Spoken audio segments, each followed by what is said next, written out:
En primer lugar, quería daros las buenas tardes a todas y a todos y daros la bienvenida también a nuestra sede confederal de UGT y, sobre todo, a la exposición que el sindicato muestra con motivo del centenario de la huelga del 17, organizada por las fundaciones Francisco Largo Caballero y Pablo Iglesias, en colaboración con la Universidad de Alcalá, y que han contado con el trabajo del comisario de la exposición, Enrique del Moral, al que también se ha unido el trabajo de la Fundación Indalecio Prieto. Nuestro comisario, Enrique del Moral, podrá ilustrar durante la visita esta exposición. Además, esta exposición, quiero comentaros, conmemora el primer gran movimiento huelguístico de este país y la madurez de UGT como rama principal del movimiento obrero organizado en España. Tengo que decir que es para mí un tremendo honor presentar este acto y acompañar en esta mesa a mis dos secretarios generales de la Unión General de Trabajadores, Nicolás Redondo y Pepe Álvarez. Esta tarde queremos especialmente rendir homenaje al centenario de unos acontecimientos históricos que marcaron un antes y un después en la historia de UGT y del PSOE. En definitiva, sin decir más, del movimiento obrero en España. Y nuestro homenaje, fijaros, cobra hoy, 14 de diciembre, una mayor fuerza simbólica, pues se cumplen además 29 años de otra gran huelga, aquella huelga del 14D. Es obligado hoy reseñar el valor y el coraje de esas personas que se enfrentaron a juicios militares y a cadenas perpetuas, así como es obligado reseñar también que existen grandes paralelismos actualmente, como también los existieron en aquel 14 de 1988. Por desgracia, entre estos acontecimientos y los que sufrimos actualmente, no hay mucha diferencia. Ayer como hoy tenemos sobrados motivos para seguir con la reivindicación activa en la calle. Y ayer como hoy también estamos sometidos a encarcelamientos como los de los compañeros Rubén Rang y José Manuel Nogales. Son lamentables paralelismos en una sociedad que debería haber avanzado muchísimo más en 100 años en su dimensión social y ética que lo que estos datos indican. En datos nos va a sonar, fijaros, previo a la gran huelga del 17 aparecieron nuevas formaciones políticas entre las cuales era imposible establecer un consenso puesto que estaban totalmente enfrentadas. Además, la corrupción era dominante y hasta 3 veces por año se acudían a comicios y se cambió de gobierno. Entonces, como hoy, el crecimiento económico que acompañó a la posguerra de la Primera Guerra Mundial solo trajo más emigración, más paro, más incremento de la pobreza y la precariedad de la mayoría de los trabajadores agrarios y urbanos. Entonces, como hoy, como 71 años después, en 1988, los datos son eminentemente similares. Quiero aprovechar esta ocasión para leer una carta del Comité de la Huelga General, compuesto por Francisco Largo Caballero, Daniel Anguiano, Julián Besteiro y Andrés Saborí, a los obreros madrileños, que dice así: habéis visto que la huelga general de plazo indefinido ha sido declarada hoy en toda España. Las órdenes están perfectamente comunicadas y tenemos la seguridad de que a estas horas todos los camaradas de la Unión General de Trabajadores y del Partido Socialista se han lanzado al movimiento. Igualmente, tenemos la seguridad de que vosotros cumpliréis con vuestro deber. A la huelga, camaradas. Al empezar esta gloriosa jornada, os saludamos fraternalmente y os ofrecemos la seguridad de que por nuestra parte no hemos de escatimar ni esfuerzo ni nuestro sacrificio. Adelante con absoluta confianza en el triunfo. Y quiero además recordar unas palabras de Antón Sarasíbar, secretario de organización de UGT en 1988, con motivo de la huelga general del 14 de diciembre, de la que hoy, como digo, se cumplen 29 años. La UGT encabezó la contestación obrera junto a comisiones obreras y otros sindicatos minoritarios, cuyo máximo exponente fue la huelga general del 14 de diciembre de 1988, que constituye la huelga de mayor seguimiento de la historia de nuestro país, donde se reivindicó una política de solidaridad basada en el reparto de una parte de los beneficios que se estaban generando por un mayor crecimiento de la economía, un giro social en compensación de la deuda social contraída con los trabajadores desde años atrás. Son palabras que actualmente nuestro secretario general, Pepe Álvarez, menciona casi de diario cuando hace referencia al necesario reparto de la riqueza, de la nueva riqueza que se está creando actualmente con el crecimiento del PIB. De nuevo, paralelismos. Y sin más, quiero darle la palabra a mi secretario general, Nicolás Redondo, que a buen seguro tiene más conocimiento de causa que yo de esta huelga general del 14 de diciembre y que nos podrá ilustrar muchísimo mejor de lo que fue aquel entonces, aquel 14 de esa situación. Nicolás, cuando quieras.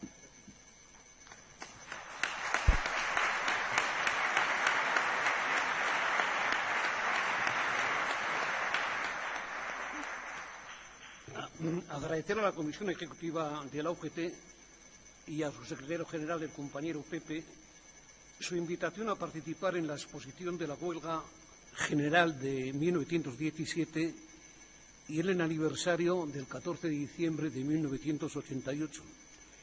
El paro del 14D no fue consecuencia de un enfado o calentón de los responsables sindicales de la UGT y del movimiento sindical, ni producto tampoco de la animadversión personal a ningún líder, ni, por supuesto, una contestación orientada a desgastar y, menos aún, a derribar el gobierno presidido por Felipe González. De ahí nuestra decisión de convocar un paro y no una huelga para que quedaran claros sus objetivos. Las razones en las que se sustentaba la posición de UGT eran objetivas. Consistía pura y simplemente en que la UGT y el conjunto del movimiento sindical estaban en profundo desacuerdo con las medidas de ajuste y austeridad que fueron adoptados por los sucesivos gobiernos del Partido Socialista Obrero Español. Los desencuentros no irrumpieron de la noche a la mañana. Fue un proceso gradual que se agudizó después de la llegada del PSOE al Gobierno el 28 de octubre de 1982. En ese sentido, recuerdo la reunión conjunta del 6 de mayo del 82, en la que el secretario de Organización, Antón Saracíbar, dijo: «Están sucediendo hechos domésticos, no por ello menos preocupantes, que configuran en el sindicato un estado de opinión, como es la manifiesta insensibilidad del partido hacia el sindicato, al pretender supeditar, decía Antón, los sindicatos sindicales a los políticos», y citó hechos concretos, algunos de ellos referidos a las elecciones municipales de Andalucía. El secretario general del partido, Felipe González, a su vez manifestó percibir serias dificultades de comunicación entre ambas ejecutivas, manifestando que no merece la pena al partido ganar las elecciones si tiene que soportar el precio del enfrentamiento con la UGT. Alfonso Guerra expuso: «Estas diferencias ya han sido captadas. Existe un peligro potencial de que sectores interesados se aprovechen de esas diferencias». Por mi parte, expuse mi preocupación por lo que ocurría estando aún el partido en la oposición y cuáles podrían ser estas relaciones una vez el partido llegado al Gobierno. En julio de 1982, la Unión Provincial de UGT de Madrid convocó una asamblea de afiliados en la que intervinimos, entre otros, Felipe González, secretario general del partido, y yo, como secretario general de la UGT. En mi intervención manifesté que el sindicato, dado los graves problemas económicos que atravesaba el país, no exigirá un cambio social aquí y ahora. Y decía: se necesita tiempo y participación de los sindicatos, de los trabajadores, ya que de no ser así se ganarán las elecciones, pero no cambiarán las relaciones de poder. Sin que estas reflexiones supongan confianza o desconfianza hacia el Gobierno, decía, debo decir que todos conocemos a partidos socialdemócratas de nuestro entorno que en la oposición multiplican las promesas de cambio y, una vez llegados al poder, se manifiestan como partidos de orden, pasivos ante el poder establecido. En cuanto a Felipe González, decía: a veces he dicho con un poco de sorna, espero que tengan comprensión con nosotros los compañeros de la UGT al mismo nivel, al menos, de la que han tenido con los gobiernos anteriores. Y luego decía: y ya me ha corregido Nicolás, porque ha apuntado algo que tiene sentido. Con el partido habrá que ser más exigente si gobierna que con un gobierno de la UCD, porque habrá que esperar más del partido que de un gobierno de derechas. Y tiene razón, decía Felipe.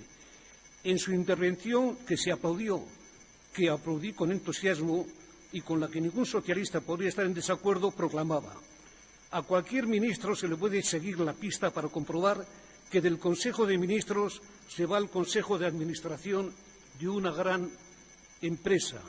Es decir, seguía diciendo, que no sale de ese círculo de poder.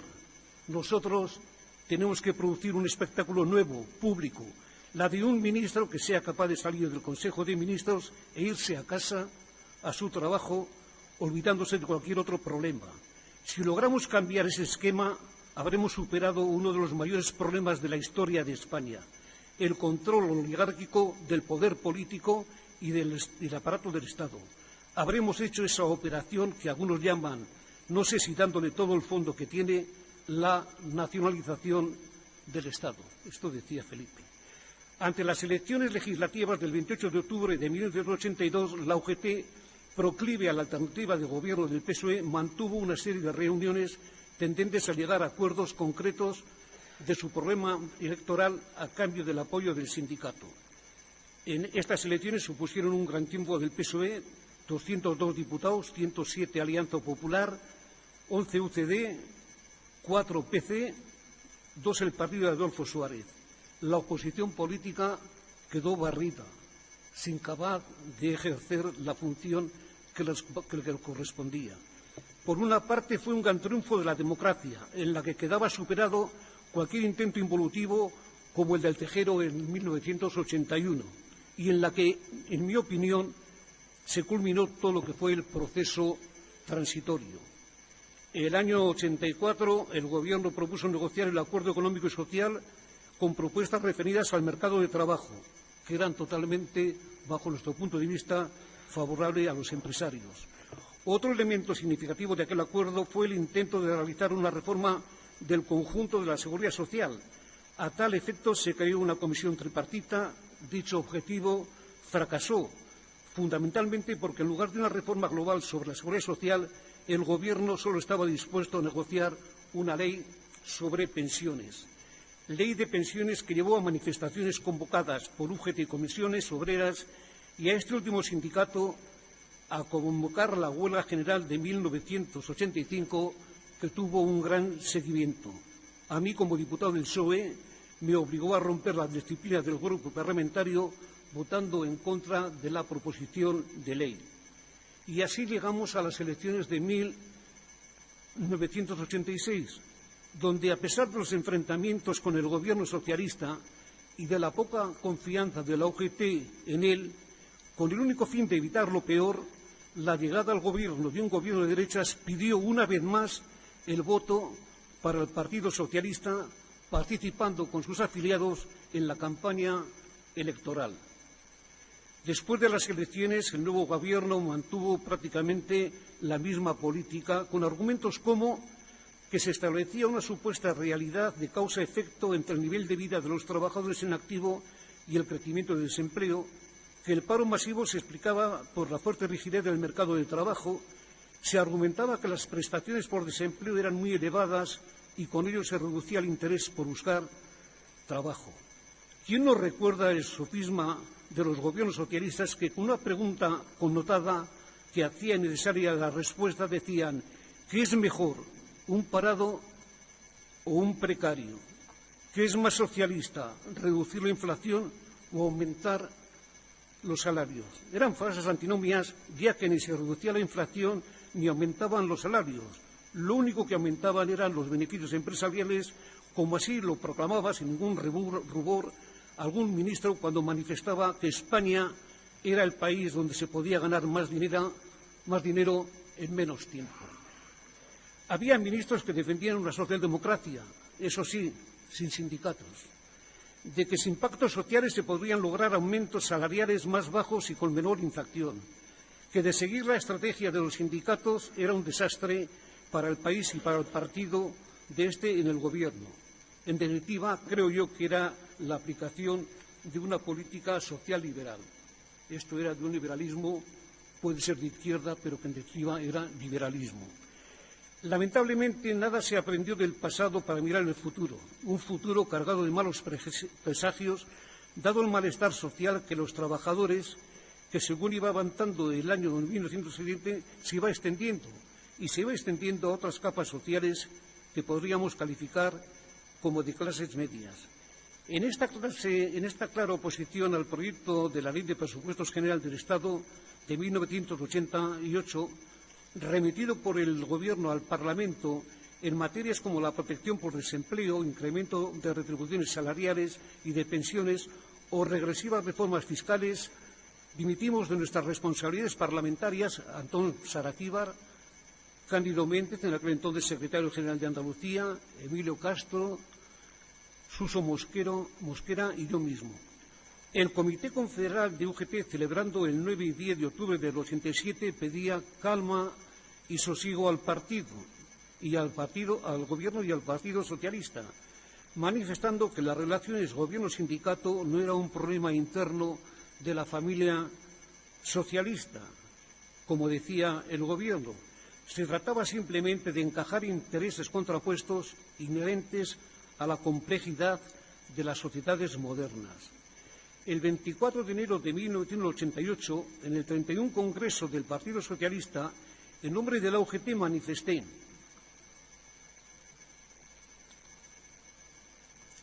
el sindicato tiene una posición reivindicativa a la que nunca podrá renunciar. Y, por otra parte, se puede pretender que siempre marchen armoniosamente el impuesto transformador de la sociedad que el sindicato representa y la gestión y administración de la cosa pública. Y reiteré ante los sindicatos de dicho Congreso que si todo lo que esperábamos del Gobierno socialista lo teníamos que pactar con los empresarios, era mejor quedarnos con las manos libres.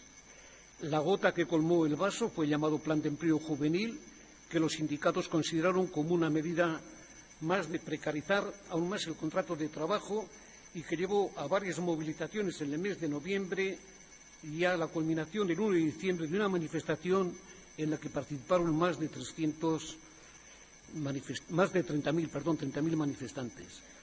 La unidad de acción sindical cada vez más estrecha ha sido patente en el documento Junto Podemos, redactado conjuntamente por las direcciones de UGT y comisiones obreras, llamando a un paro general del 14 de diciembre, a lo que se dio en definir como un giro social. Y yo, por respeto al socialismo, no quisiera de verdad entrar en las múltiples agresiones que sufrió el sindicato por parte de algunos ministros y componentes del partido. Y lo digo por el pleno respeto que me corresponde como socialista a un socialismo y a ellos mismos.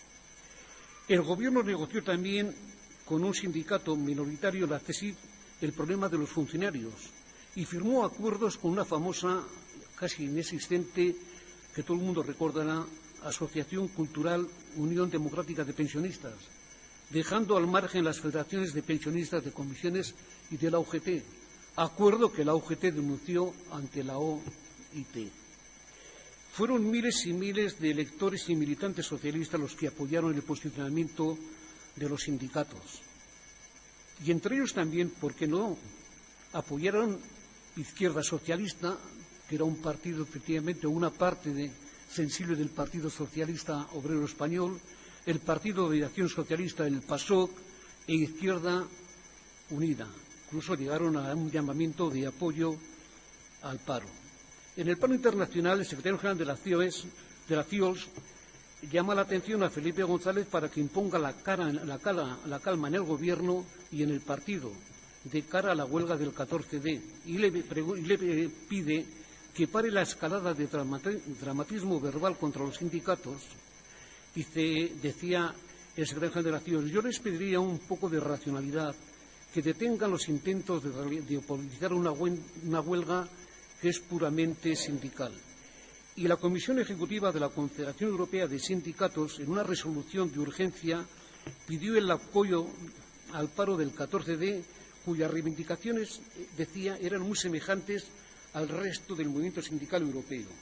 Todas las instancias sindicales internacionales conformadoras de una sociedad democrática rechazan asombradas y sin dudarlo la supuesta inspiración que decían a último comunista del paro general. Se nos motejaba y se decía, y hubo en ese sentido que a último Antón recordará con las reuniones con Craxi y con el presidente del Partido Socialista, realmente socialista alemán.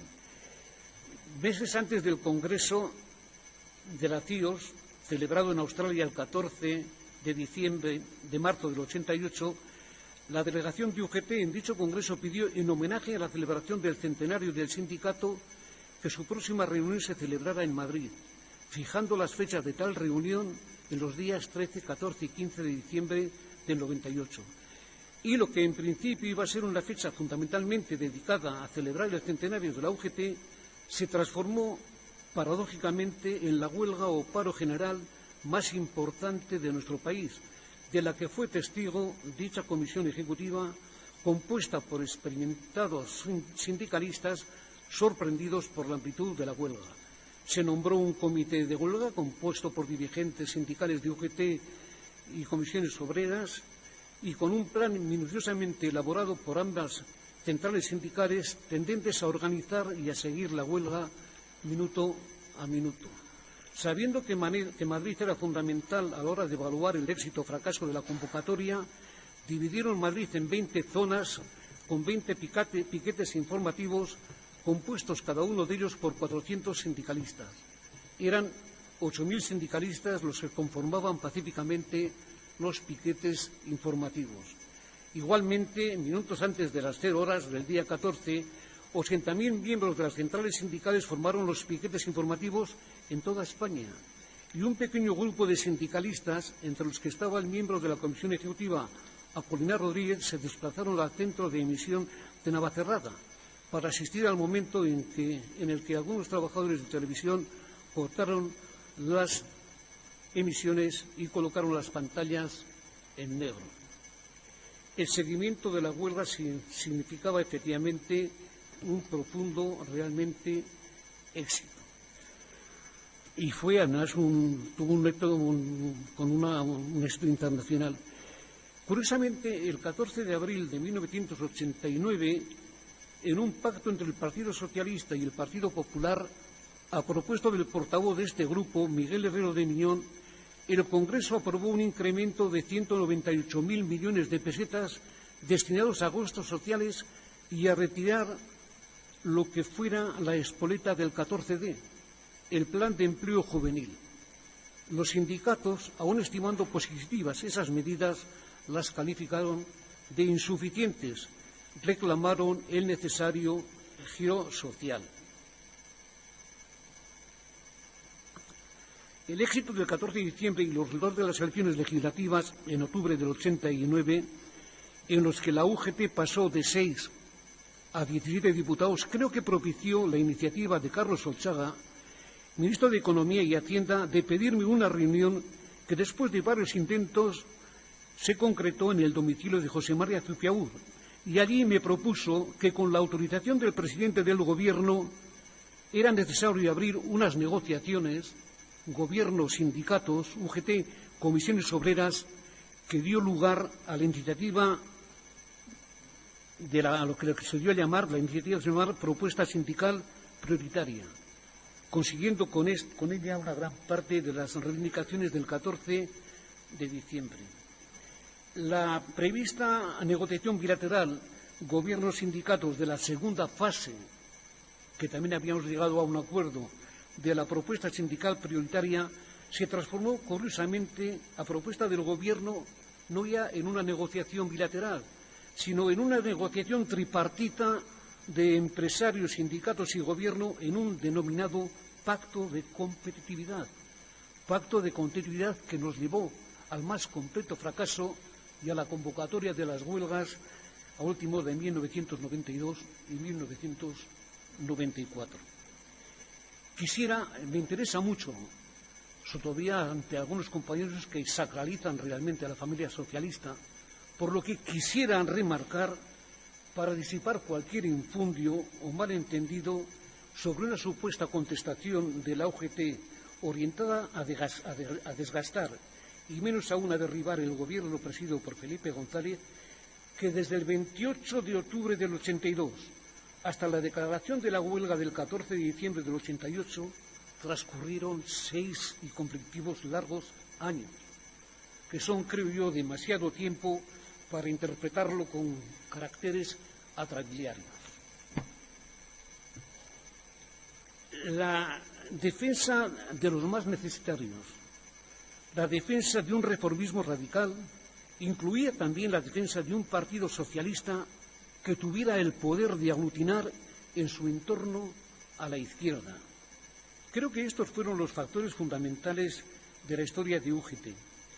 Y creo que habría que pensar un poco, lo que no parece lógico es que después de 30 años de un profundo silencio, los ministros de aquel entonces, a último, nunca se hayan interrogado sobre sus responsabilidades en la provocación de ese paro, dado su más que evidente alejamiento del diario y de los intereses de las personas que decía representar.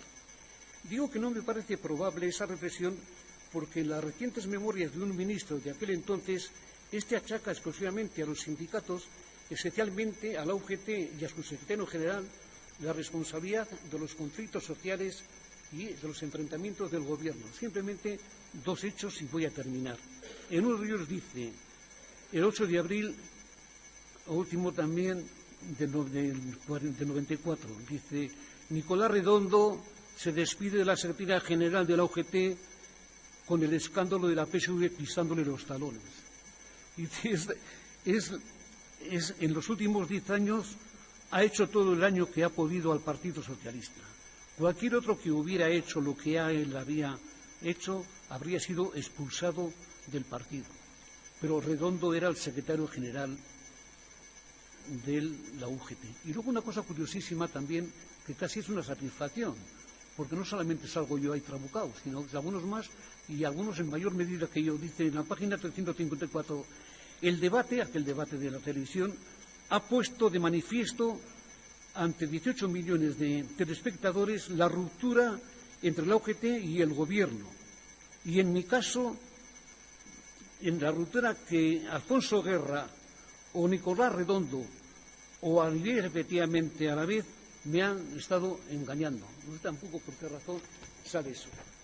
Y ya termino diciendo, creo que ha habido una larga etapa en que las izquierdas, el sindicato, los partidos políticos tendrán que hacer efectivamente frente de manera más radical a políticas públicas que, especialmente en los últimos años de gobiernos del Partido Popular, han ido alejando de nuestros conceptos, tradicionales, como son la libertad,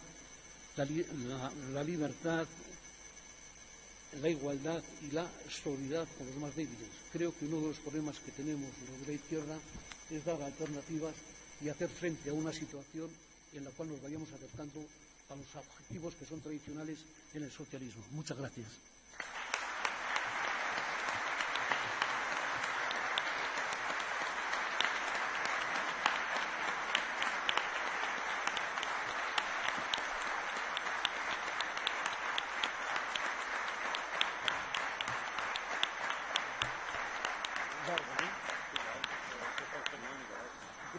Bueno, muchas gracias, Nicolás, por tu excelente relato de lo que fue el pasado, esos controvertidos momentos especiales y que forman parte importantísima de la historia de la UGT.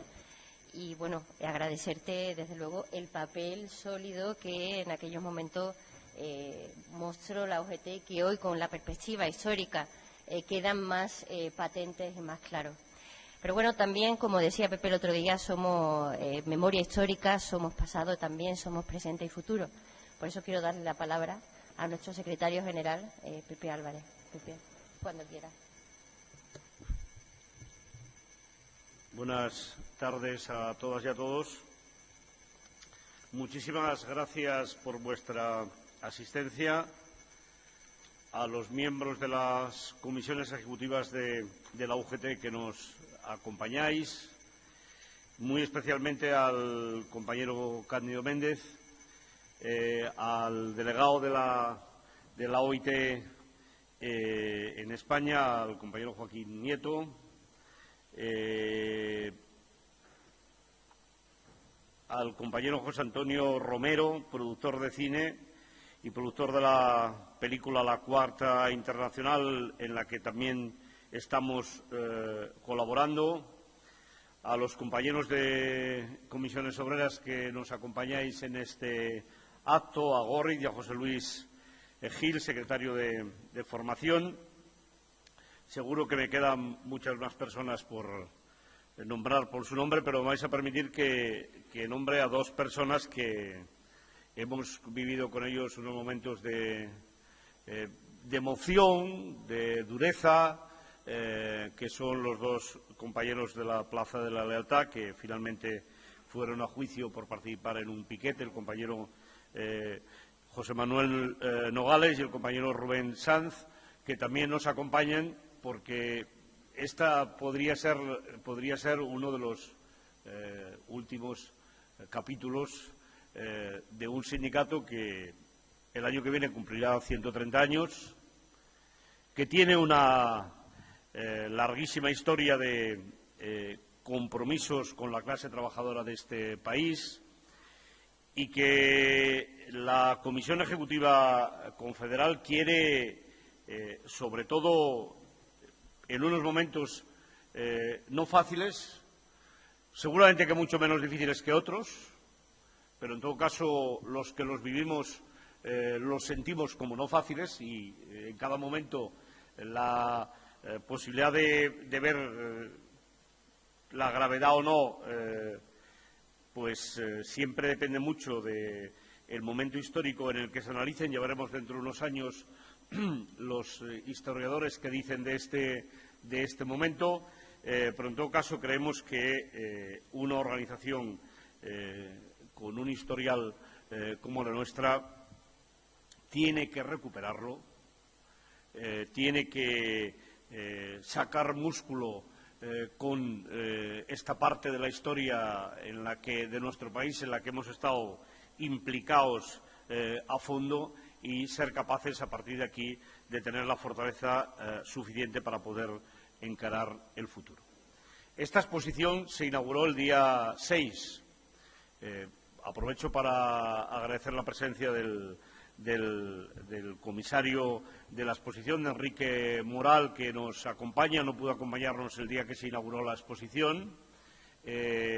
Quería yo, en todo caso, y desde la Comisión Ejecutiva Confederal, no tanto hacer la inauguración de la exposición, que ya se ha hecho, sino aprovechar la fecha del 14 de diciembre para poder rememorar una parte más de la historia de nuestra organización.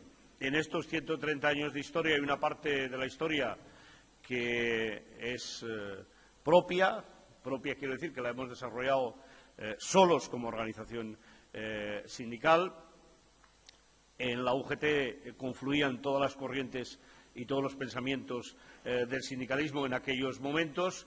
Hay otras partes de la historia que las hemos ido compartiendo. El otro día estábamos con los compañeros de Política Internacional mirando un poco la historia del movimiento sindical en el continente europeo, sobre todo a raíz de que los británicos cumplen 150 años y seguramente que, a falta de alguna corrección que pueda llegar a última hora, somos la segunda organización más antigua del continente europeo, y creo sinceramente que eso es algo que nos tiene que hacer sentirnos orgullosos y sobre todo responsables del futuro inmediato. Hay fechas que marcan un antes y un después, y es evidente que la huelga general del 17 marcó un antes y un después. Seguramente que cuando nos toca analizar de manera inmediata la historia, estos hechos que siempre son y constituyen grandes movilizaciones que en el momento en que se producen son muy discutidas. Hay quien incluso intenta sacarle relevancia y poner de manifiesto, como se pone en los últimos años, ya se ponía en el 88 también, que las huelgas de qué sirven. Las movilizaciones de estas características, ya sea la huelga revolucionaria del 17 o la huelga o el paro general del 88, es evidente que dieron frutos y dieron resultados. No reconocidos seguramente en aquel momento, tiene que pasar más tiempo y la historia los tiene que reconocer. Es evidente que la huelga del 17 tenía mucho que ver con la conquista estricta del Estado de Derecho.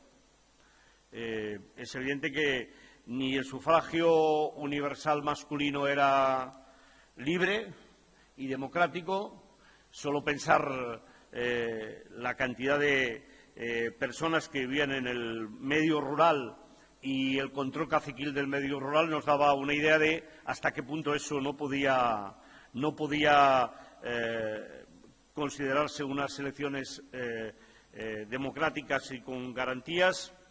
El propio papel del ejército, los pronunciamientos militares en aquellos momentos,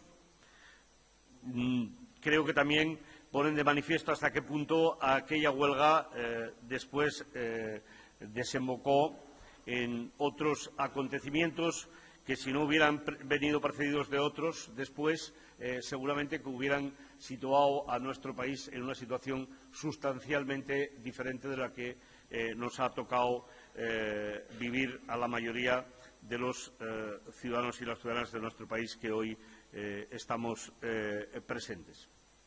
En todo caso, creo que la huelga del 88, como tan gráficamente ha explicado Nicolás, yo estaba pensando en el año 88, en lo que estaba explicando Nicolás.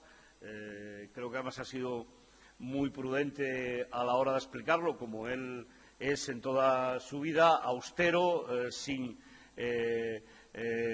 otorgarse ni siquiera el más mínimo mérito a la situación que vivimos, pero yo, que la recuerdo perfectamente, con responsabilidades en el sindicato, no de primer nivel, pero con responsabilidades en el sindicato, Nicolás, creo que puedes sentirte, la dirección de la Confederación, pero personalmente tú puedes sentirte orgulloso porque en primera persona has tenido la ocasión de poder vivir uno de los acontecimientos más importantes y más trascendentes de la historia reciente de nuestro país. Sin el paro general del año 88, con toda seguridad, ni el sindicalismo en nuestro país hubiera ido en la dirección en la que fue, ni seguramente la UGT hoy sería lo que es, ni los derechos, muchos de ellos que perdimos en esta última etapa, que posteriormente se consiguieron, se hubieran podido conseguir. En todo caso, a mí me parece que la huelga del 17 marcó un antes y un después, la huelga del 88 marcó un antes y un después. Con toda seguridad, pasas la historia de 70 años en 70 años, es una visión muy injusta de lo que ha sido la historia.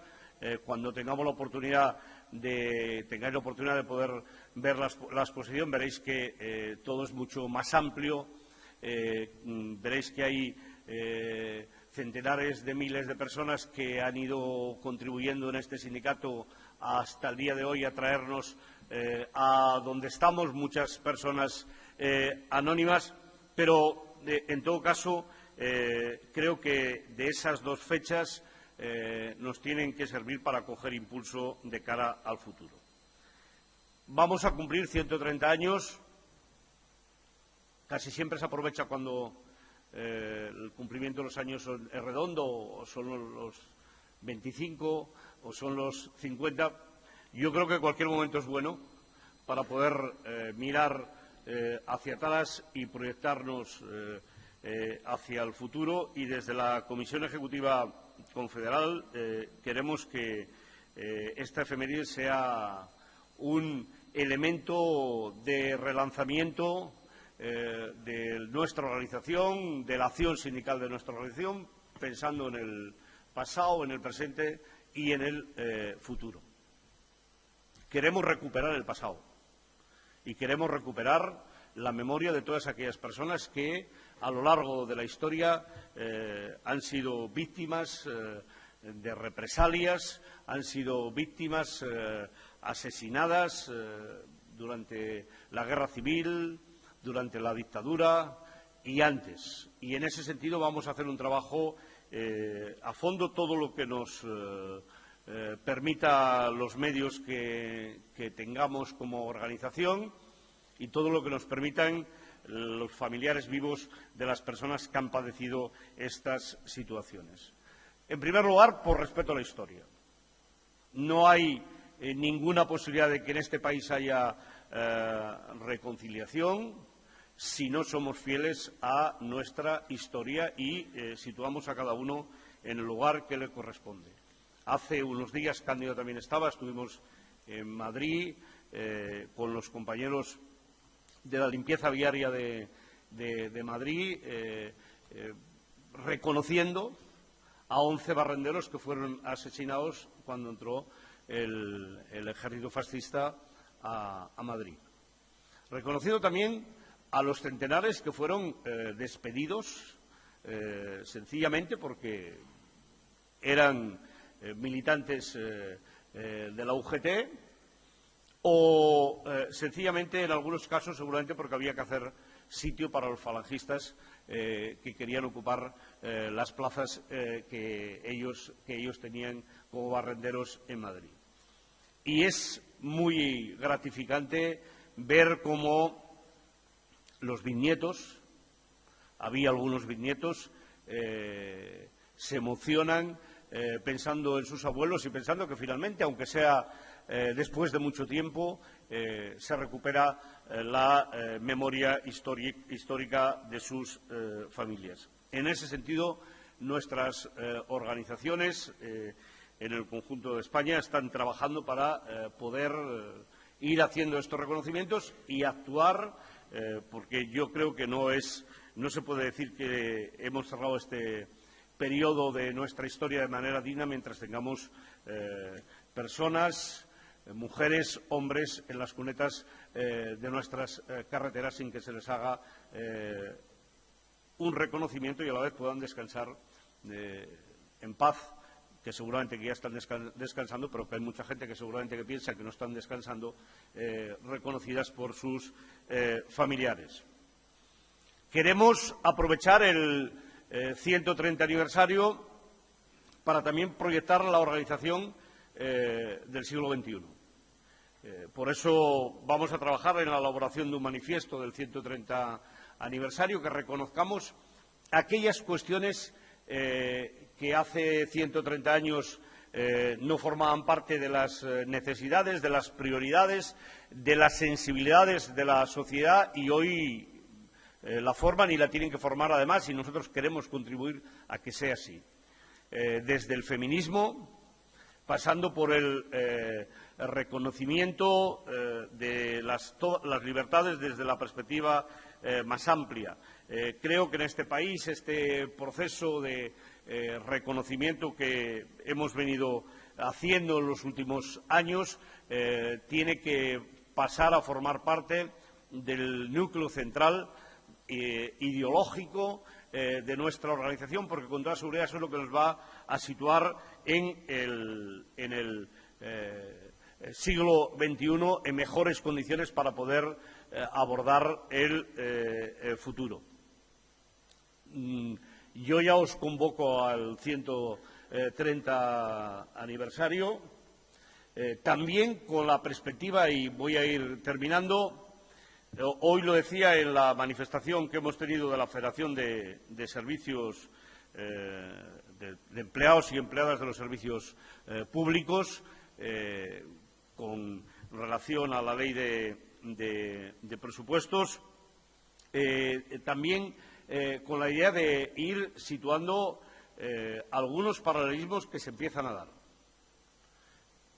Creo que, de la misma manera que la UGT, antes del año 88, fue encendiendo luces rojas, Nicolás, en su intervención, las ha ido enumerando de otra manera, porque la Unión General de Trabajadores hoy no tiene una relación estrecha como la que podía tener en el año 88 con ningún partido, ni la tiene ni la quiere tener. Es una organización que vuela por sí misma y que quiere además que ese vuelo por sí mismo y esa autonomía sea la que la enraíce plenamente en el movimiento obrero de nuestro país, movimiento obrero plural, diverso, con una situación de izquierdas cada día más diversa y más plural, pero en todo caso encendiendo luces rojas, porque la sociedad tiene que ser consciente de que hemos nacido y la historia, si no hubiéramos nacido, haría que nacieran organizaciones para hacer una cosa muy sencilla, que es repartir la riqueza. Llevamos viviendo en un país muchos años en el que siempre se nos pide sacrificios. Cuando las cosas van mal, porque hay que sacrificarse. Y cuando van bien, pues porque hay que continuar sacrificándose, no vaya a ser que puedan ir mal.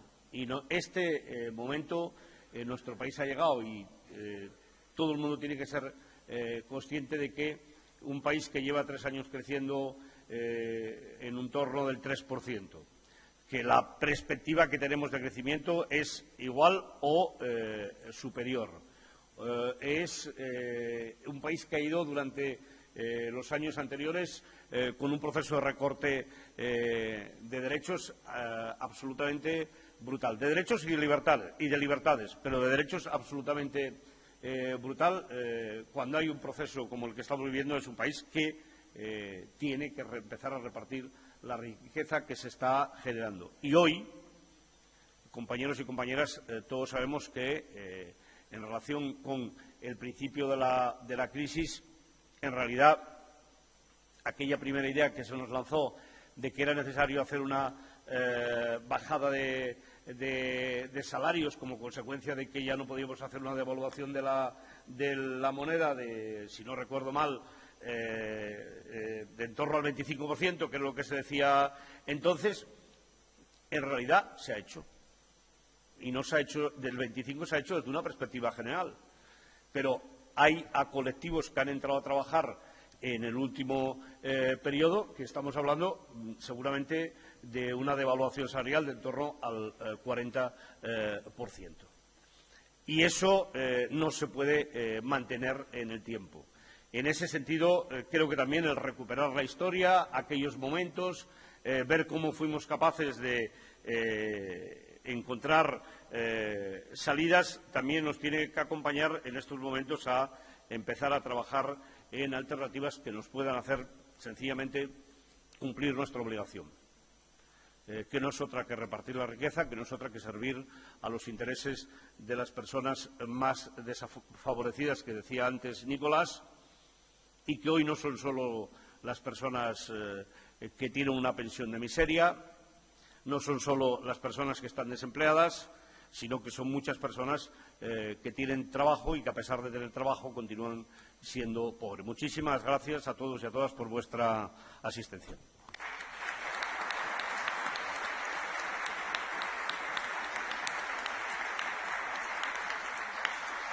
Bueno, yo quería agradecerte, Pepe, tus palabras. Como dice un dicho, quien no honra ni reconoce su pasado no puede crecer ni avanzar en el futuro. Creo que eso ya decía, o algo parecido lo decía Confucio, pero hoy por hoy nos honra a la UGT que seas tú, quien ponga en práctica este principio. Muchísimas gracias por tu exposición. Y yo no quería despedir este acto sin, daros las gracias, por supuesto, por vuestra presencia y anunciaros que esta tarde, a las 7 de la tarde, en el Matadero, es nuestro secretario de organización, Rafael Espartero, quien interviene en la presentación de un libro, precisamente, viene al caso, el 14 de 3 décadas después, presentación del libro La Gran Huelga General, de Sergio Gálvez Viesca. Así que estáis todos conminados. Muchísimas gracias y buenas tardes a todos.